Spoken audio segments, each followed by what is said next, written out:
Good evening, everyone. It's Peter Downs here. Welcome, and thanks for giving up your time again for this number three webinar in the National Officiating Scheme Mentor in Action series. Yeah, thank you very much for joining us. We've got a small but high quality crowd in this evening. As per usual, we'll get straight on the way in a second or two. As per usual, though, we do want to encourage you to send your questions in through the chat function that you'll see on your control panel there. I've just typed in "Good evening, everyone" into there, but at any stage, we'll be trying to solicit some responses from you throughout the webinar. But at any stage, feel free to drop us a line, ask a question, make a comment as we go through this evening, and I'll be able to pick that up in the background and relay it to Daryl as we go. So thanks very much, everyone, for joining us. We do appreciate it very much. I'll unmute our esteemed host, Daryl. Are you there, Daryl? Good evening, Peter. How are you? I'm good, Daryl. And how are you? Good, thanks. Excellent. Good evening, everybody. I'll leave it in your capable hands, Darren. I think everyone knows the drill. I've encouraged people to put something in, anything into the chat function as we go along. I also see that Peter Top has just joined us as well. Okay, mate. So was there two more that just joined? Yeah, it was. Yeah, there was. Yep. So it was worth the Toppy extra. and who else? And Edward just joined us there. So okay, great. Okay, I'll leave you to it, Daryl. Give us a yell if you need anything there. Okay, thanks, Peter.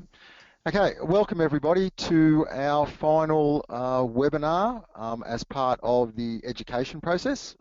As you are aware, we've got one more webinar where we bring in the mentors that have actually mentored before within the program. So that'll be happening July the 8th at this stage. So it's probably really good that we've got a small group tonight because there's a fair bit of interaction. So we'll actually be breaking people off into smaller groups to get quicker responses coming through for some of the things that we'll be talking about this evening. So very quickly, if we move to the 7 learning styles, thanks, Pete.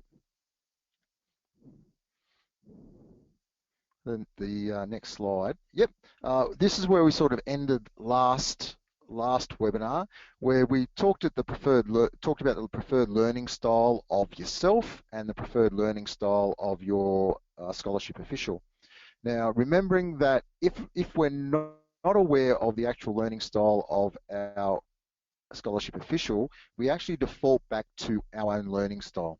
So, and that learning style may not be the preferred learning style of your scholarship official. So I would encourage you, if you haven't already, to basically get to know the learning style of or the preferred learning style of your scholarship official, so that it does help in the communication process. It does assist in the overall achieving of goals a little bit quicker than if you're both not sure of each other's learning style. So we talk about the visual, which is the spatial. We talk about the oral, which is the auditory. We talk about the verbal, which is linguistic. We talk about the physical, which is kinesthetic, and a lot of the officials will probably fall into that area, just as a bit of a guess. And the next couple, thanks, Pete. We've got the logical, which is sort of the mathematical, the process orientated type of learning style. Then we have the social, the interpersonal. Probably a lot of officials and sports people fall into the social side as well. And also the solitary, the intrapersonal, where people prefer to work alone. So that's just a quick recap from last week, or the last webinar that we had. And following on from that, I asked all of you to do a home learning experience. Pete? And that home learning experience was basically to go back to the scenarios that we examined at the Gold Coast. And what I wanted you guys to do was to look at those scenarios again and see, with 6 months of experience, more experience under your belt, how you would deal with that. So if we go to the next slide, Peter, and we're probably going to break our mentors off into a couple of groups at this stage. So if we look at group 1, if we can have Richard, Dick, and Ed in group 1, and if we could go with Jeff, Christy, and Toppy in group 2. So what I'm actually going to do is at this stage, the mentee, there's this first scenario, we've got the mentee is in awe of the mentor. He or she is not confident and wants the mentor to tell them what to do and struggles to self-reflect and drive things forward. So this is where the mentee basically wants the mentor to drive the process. Now, the interesting thing in this was I was up with Steve Clark and the NRL mentors last week, and a couple of the mentees, because there's more mentees in his program than there are in the NOS program, they were saying that at the beginning of their scholarship within the NRL Referees Academy, they were really struggling with being able to actually make contact with their mentor because they were in awe of them. And talking to a couple of people that sit outside the NOS program but are part of the Referees Academy, some still haven't made contact with their mentor because they go, number one, I don't know what to talk to him about, and I'm not sure whether he thinks what I'm going to talk to him about is relevant or whether I'm going to make myself sound silly. And there was an accurate model of this particular scenario. So if I could turn to Richard, Dick, and Ed now, what would be some of the strategies you would have put in place within this scenario? And if you could just type that into Peter now, that would be great. So the mentee's in awe of the mentor, not confident, wants the mentor to tell them what to do, and struggles to self-reflect and drive things.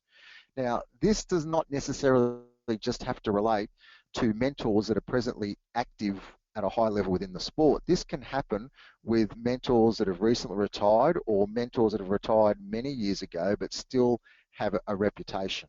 So if I could ask those three people now to quickly throw some comments through to Peter based on this scenario, and then we'll go to group 2 for the second scenario. So if we could just get those guys to do it now. Is it coming through, Pete?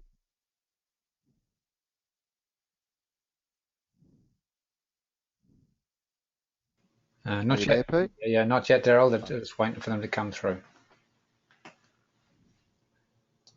While they're doing that, Daryl, Toby's just pointed out that the next webinar is scheduled for the night of the State of Origin. We've done it again. Oh, did I? Okay. All right. We'll go back and probably defer that one as well. So yeah, Daryl's got 2 out of 2 this year. It's a shame I didn't go for all 3. Thanks for that, Toppy. Peter, what we might do is, can we quickly go to scenario 2 while we've still got scenario 1 coming in, and I can challenge the second group of people. Yeah. Okay. For scenario 2, and then we'll jump back to scenario 1. Okay, so for Jeff, Christy, and Peter, if you could have a look at this scenario. So this is the one where the mentee is exceptionally confident, thinks they know it all, and wants to argue with the feedback from the mentor. Mentor has difficult relating to the mentee. So in this particular scenario, what strategies would you put in place given that you're assisting in the growth of this very confident individual?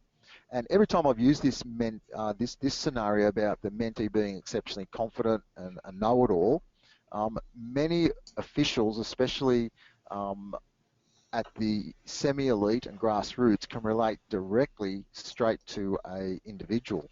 I did this with a group of New South Wales AFL umpires here in Canberra, and the mentors turned around and started naming the person, and then the person went, yep, that's me.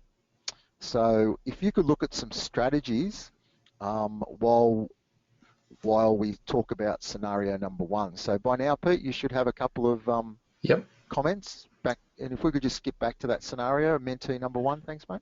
Yep, we have got some comments. First one is, find a relaxing setting rather than a formal setting to try to relax the relationship at the beginning. Yep, I think that's a good idea. It's about relaxing, and part of that relaxing is setting up that rapport really early. What are a couple of the other comments we've got, mate? Bring the focus back to the mentee in the program and show him that you are on the same level. Yep. Ask any other comments? Yep. Ask open questions: what, when, and where, how, who, why, and which. Continue conversations and bring these conversations around to the mentee reflecting. Yep. Look, all three of those are great strategies. I think one important strategy that we can think about is also um, during the conversations, during the rapport, you tell some of the good stories about your career, but also some of the challenges that occurred. Because what happens is if the mentee is in awe of you, they would perceive you as making next to no errors. And we all know whether it's a coaching pathway, an officiating pathway, or an administrative pathway, there are always mistakes being made, and that's how we learn. So I think all three, by setting in a relaxing situation and setting the rapport up early, um, talking to the mentee about we're both in it together, in that we're a collaborative or a cooperative, that we're working together, and then also ask the open questions, but share some stories about some of the adversity that you faced, and some of the strategies in resilience that got you to where you are. Because as I said, a lot of people, a lot of the mentees, scholarship holders, see you as having a smooth run through your career. And I can probably feel each and every one of you now having a bit of a chuckle, reflecting on how smooth your run in your career was or is.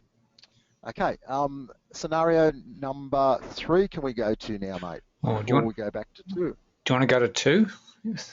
We'll go to 3 so I can get group 1 to prepare that while we talk about, Okay. Yep. if that's all right. So that same group, Richard, Dick and Ed, could you have a look at this scenario while we go back and talk about the second example? The mentee is very hardworking, but very tough on him or herself. So this person beats themselves up all the time if they make a mistake, or they're a high achiever. Sorry, they're a high achiever and a stress head, but they do beat themselves up based on their hard work and what they want to achieve. So if you guys could work on that one, get some comments and have a listen to the responses we get from group 2. So can we throw back to mentee number 2? Thanks, mate. Or scenario 2. Okay, what's some of the responses we got there? The first one is ask questions, identify specific situations, and answer. Okay, specific situations. Yep. Then do some gentle probing about each other's feeling about how they might operate. Working relationship has to be established before any mentoring work starts. Yep. Let the individual lead the discussion with directed questions. Mm-hmm. Talk to the mentee about things unrelated to officiating to build a relationship between them. Ask the mentee questions about aspects of officiating that allow input without providing opportunity for argument. Okay. Talk to them and give them examples where you have been overconfident. Let them know about times where you thought you had made it and were cut down to size. Keep getting to know them outside of their sport and building the relationship. You will soon find out if their overconfidence is actually a smokescreen to their lack of confidence. Sometimes they're just wanting to show that they are capable, and this causes a perspective of being overconfident. And that's a really good point being made, is that sometimes overconfidence is a mask for lack of confidence. And over the years, Toppy and I have probably seen that with a few officials where we would class that, sorry, I won't speak on behalf of Toppy. I would see them as being quite cocky. And then all of a sudden, the mentor starts coming back after a few months and going, well, that person isn't as confident as what they make out they are. So that's a really good comment. And I think the general consensus was about talking using the general practitioner philosophy, where you start talking about the well-being of the individual outside of the actual sport.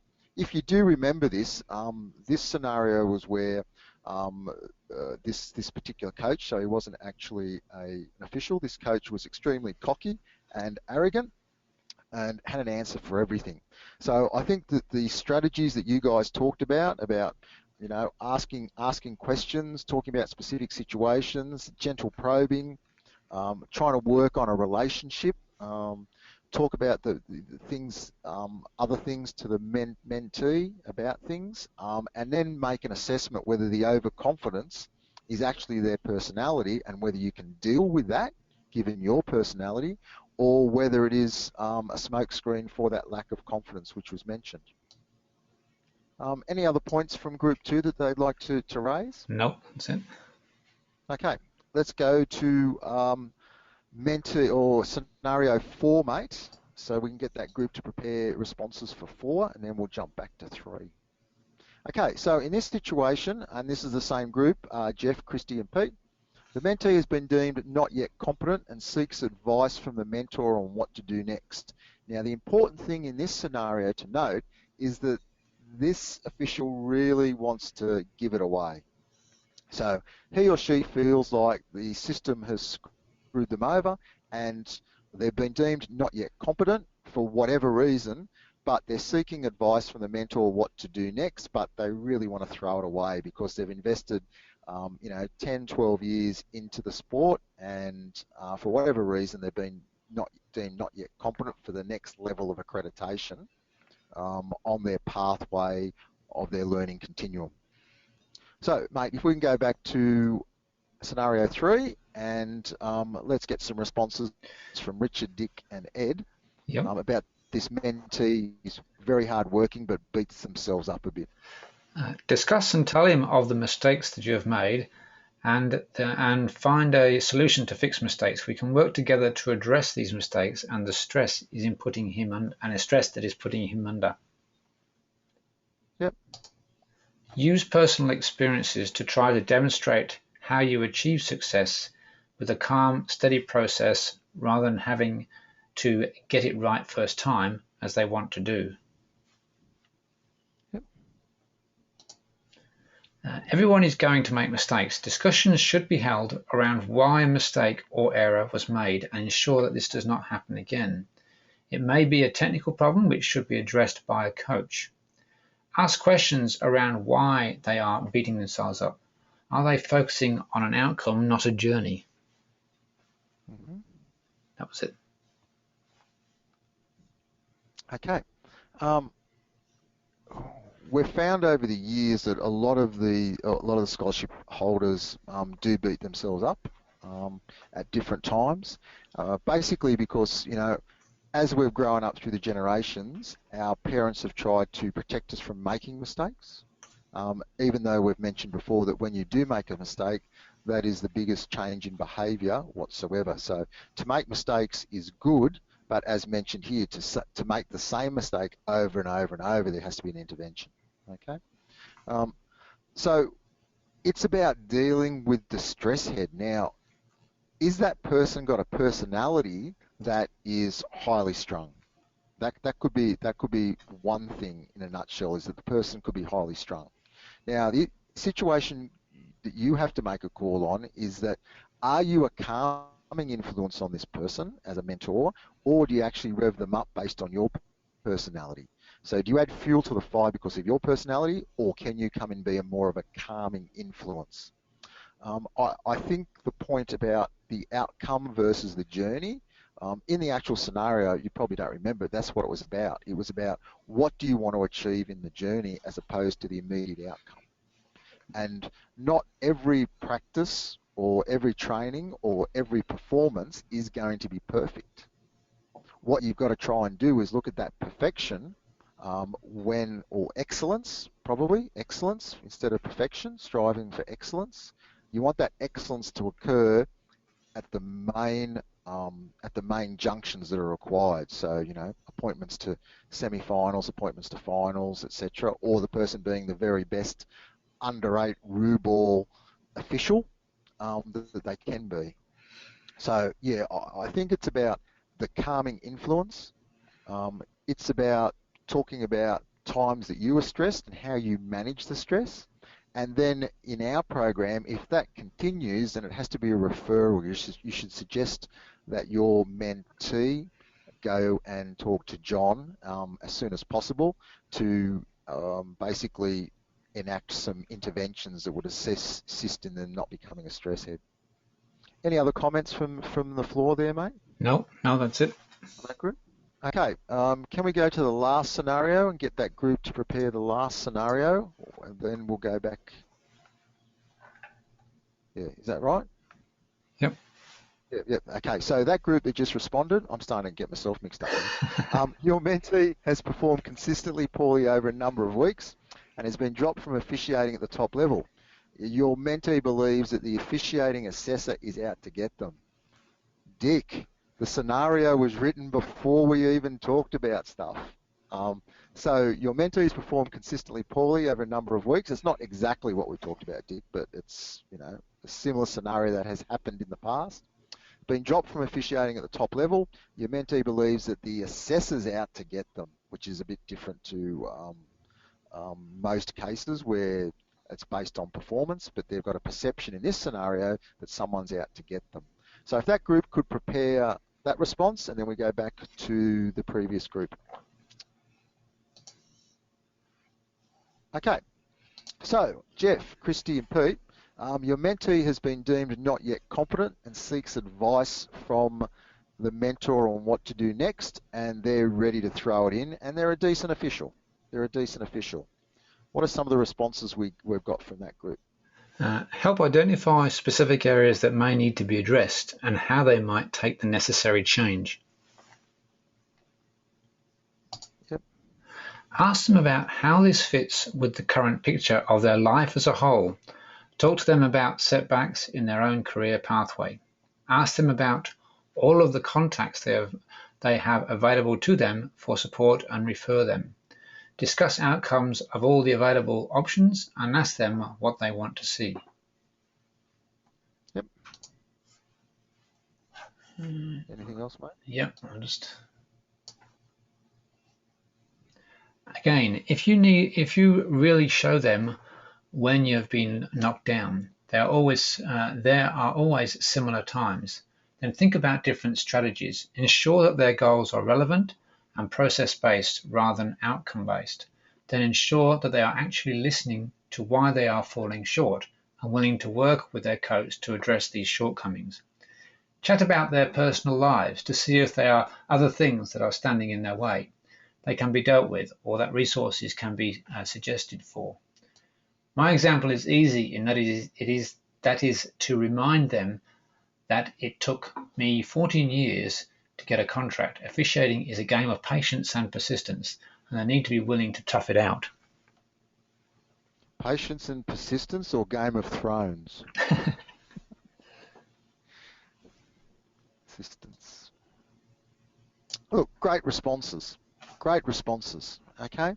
I think the one about putting it in the context of life, and how you have faced adversity, how you have faced situations where maybe officiating hasn't been the number one thing in your life. Going back to what happened last week working with some of the NRL officials, there was quite an interesting story whereby one of the officials from last year was still in the program and had some things occur in his life which could have impacted on his performance, but the mentor had exactly the same or extremely similar experience outside of officiating that he had to deal with when it came to family. And it was really interesting that the evolution of these two from a mentor to mentee, they actually became both mentors of each other, and they actually started looking at each other after developing over a 12-month period of bouncing ideas and thoughts off each other rather than the mentor-mentee relationship. And the NRL official actually turned around and said, well, I'm actually using this person as my mentor at different times. So they interchanged the role based on this one family occurrence that happened that was very similar to both of them, that could have actually made or break their officiating career. So that was really something, it was really interesting to observe that.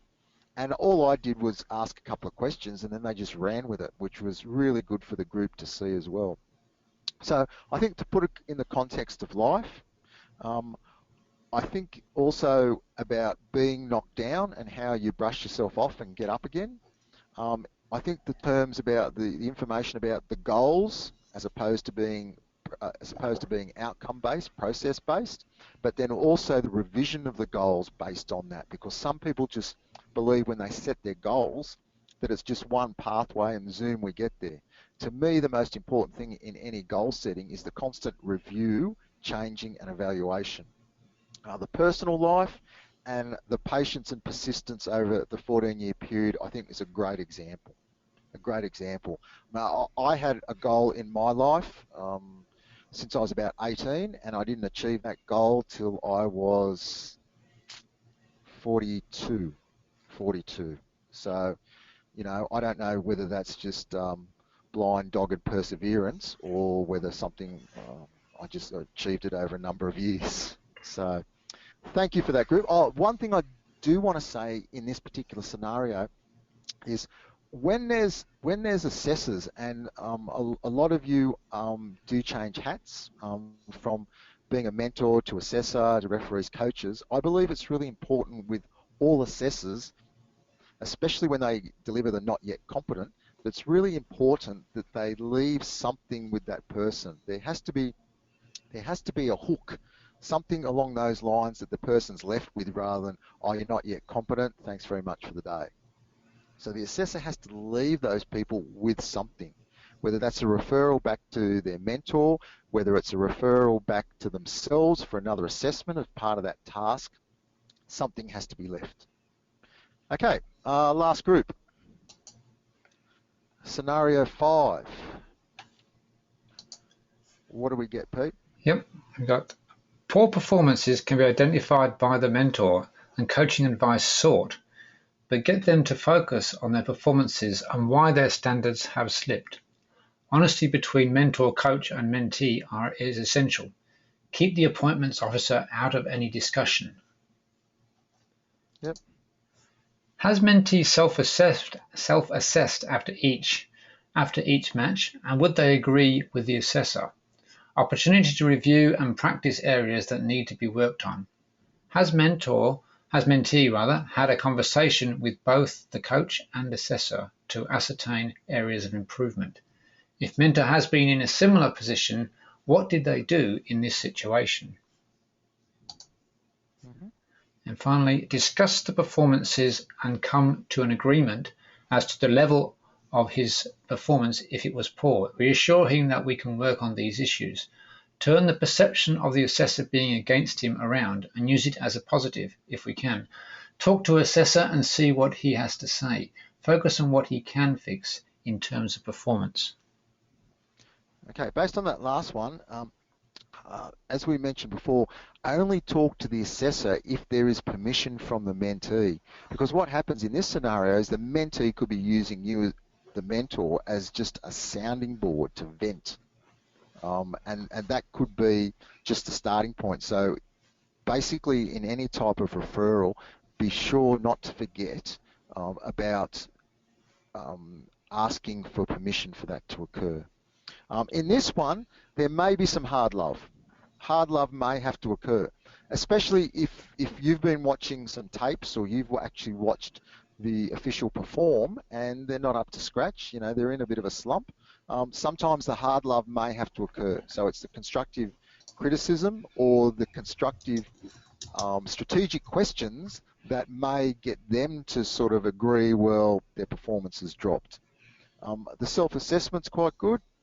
It's about getting them to go back to their referees, coaches and assessors and going, well, come on guys, come on guys, come on girls, I need some assistance in this area, what's happening? And I think, again, as the final comment was made, you've got to be able to discuss the performance and put a positive slant on it somehow. And, a lot of good officials, as you all know, have had bad performances, bad slumps when they should have been on the pathway of the appointments that they wanted.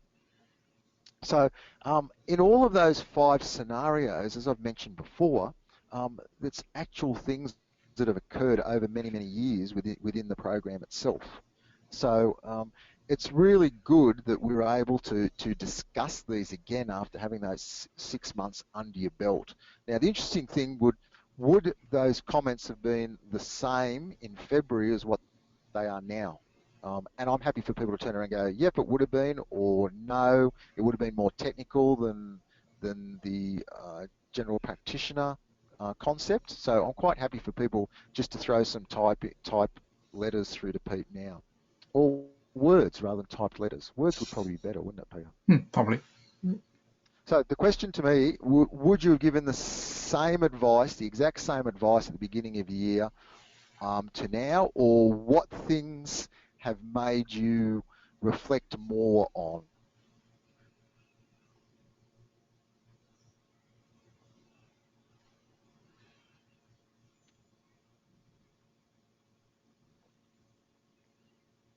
Anything coming through, Pete?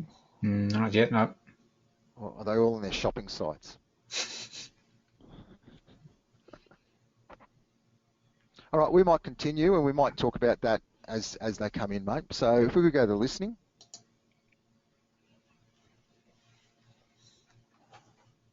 Okay, what I wanted to throw in here is just some points about listening, because listening is a very important skill that mentors require. Um, these points come from a communication specialist based in the UK. His name is called Julian Treasure, and he's probably made I don't know, tens of millions of dollars with his marketing promotional company based on this. So what Julian believes is that we spend 60% of our communication time listening and only 25% retaining it.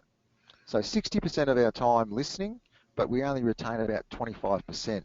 He believes that we're losing our ability to listen effectively.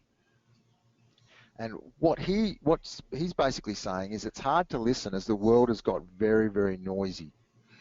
And that's not only got to do with other people chatting, it's got to do with external noise, peripheral noise, white noise, all those things. So what he states is he thinks that we need to have more of a conscious listening. So we need to be able to have a connection with understanding.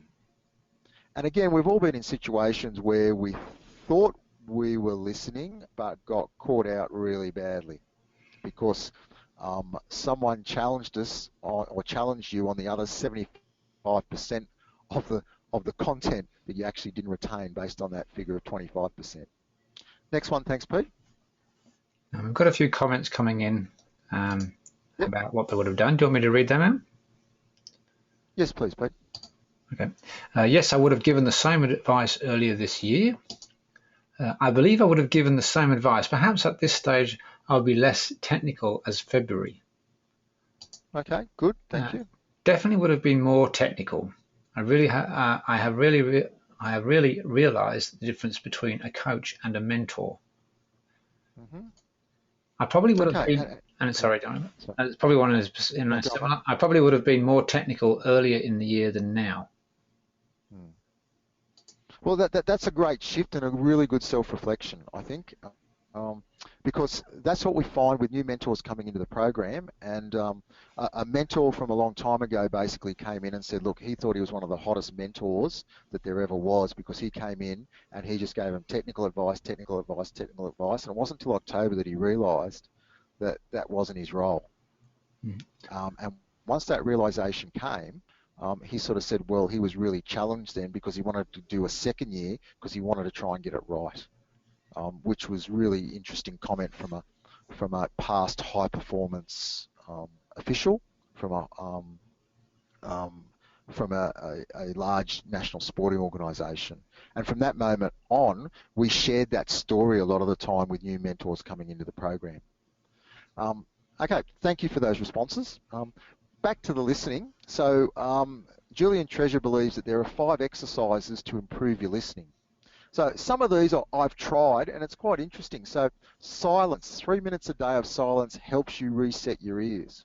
So when could you do 3 minutes a day of just listening, or 3 days of silence, okay, to help you reset your ears? So is there an opportunity where you can go into a meeting room and just sit in there for 3 minutes and people may look at you weird, but you may just have to put up with it.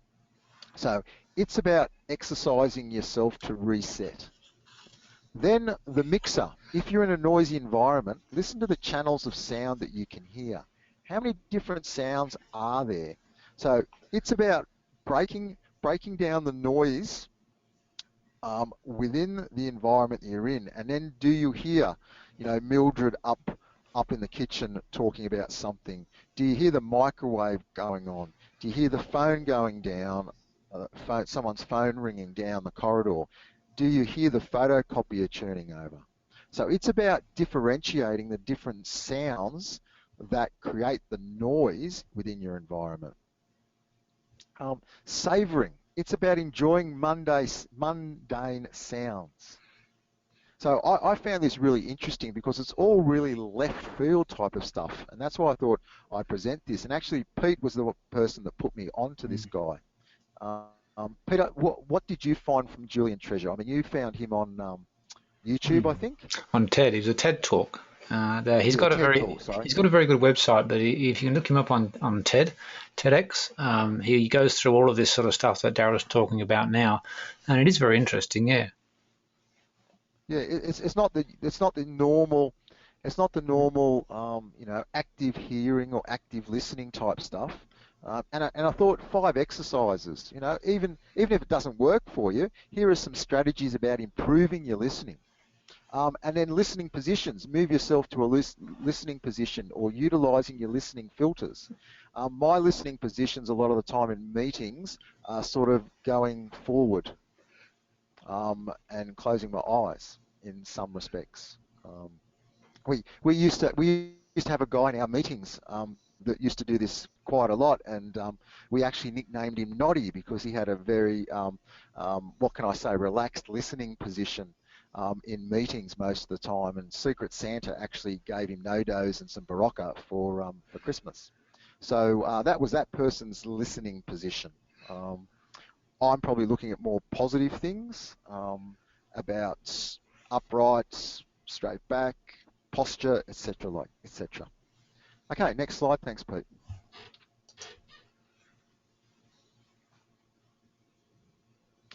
In his notes, he talks about use rasa, and that is a strategy whereby he talks about the term consciously listening. So he looks at rasa as an acronym. The R is receive, so you pay attention to the message coming to you. You appreciate the message where you make little noises of acknowledgement, so it's okay.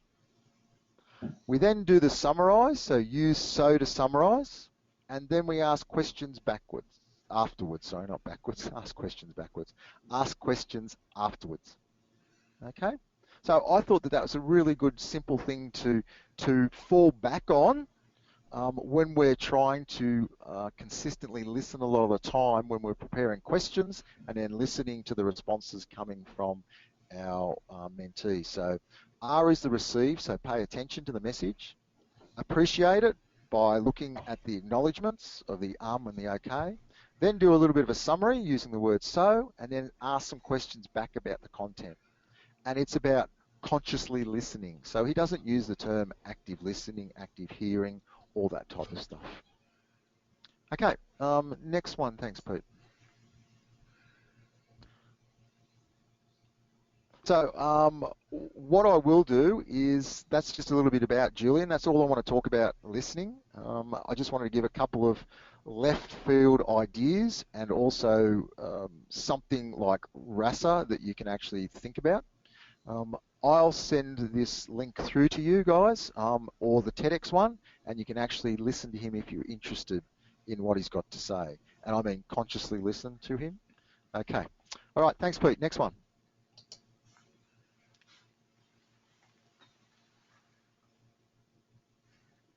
Okay, planning the difficult conversations. Most of you guys have probably done this in the past or this year. And I just want to quickly just reaffirm the process. So in having the difficult conversation with your mentor or scholarship official, what outcome are you hoping to achieve? Identify the emotions that the mentor and mentee may be feeling. How would you start the conversation as the mentor? What questions could you ask to challenge the assumptions and perceptions of the mentee? What behaviours would you like to display? And what actions would you need to do to diffuse any type of conflict? Remembering that strategic questions are the intervention here, unless it's got to do with any type of risk management, work health and safety, where you just got to go in and knock it on the head pretty quick.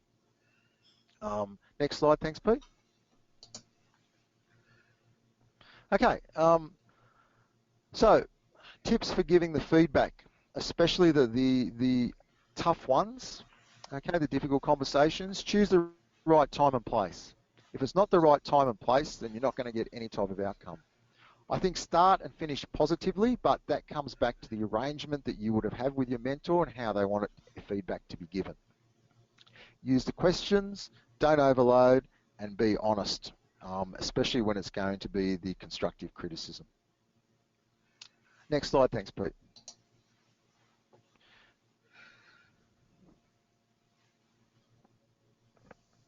Okay, the difficult conversation. Ensure the feedback is given privately. Raise the issues through strategic questioning.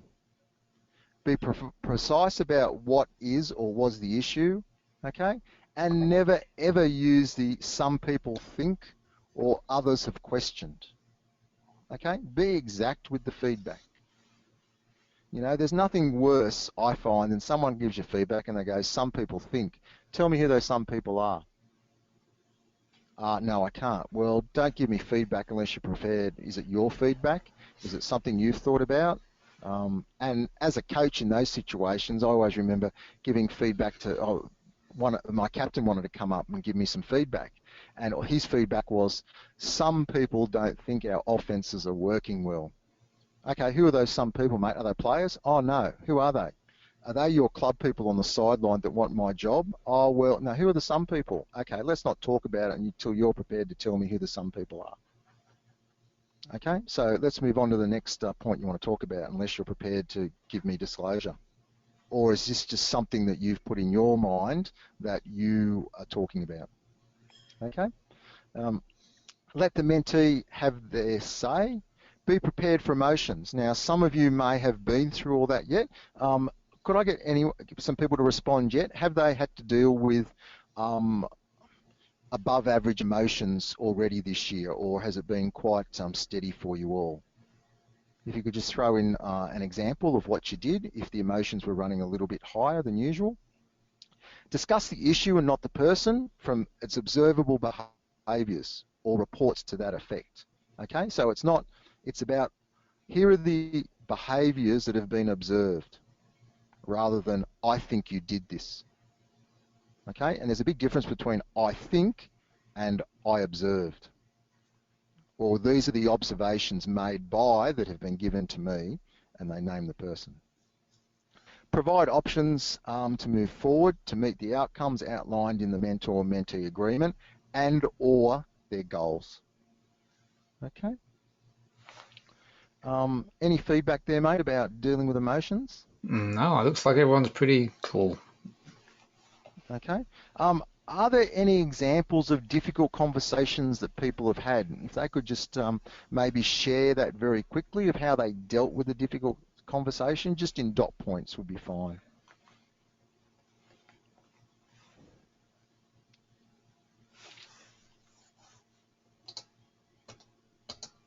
Okay, I had to deal with emotion when I thought I'd let my mentee enjoy family wedding and withheld performance issues on the field. Difficult start to the next meeting. Yep. Okay. And how did you deal with the difficult start to the next meeting? Did you allow the mentor to vent, talk, or what happened in that situation?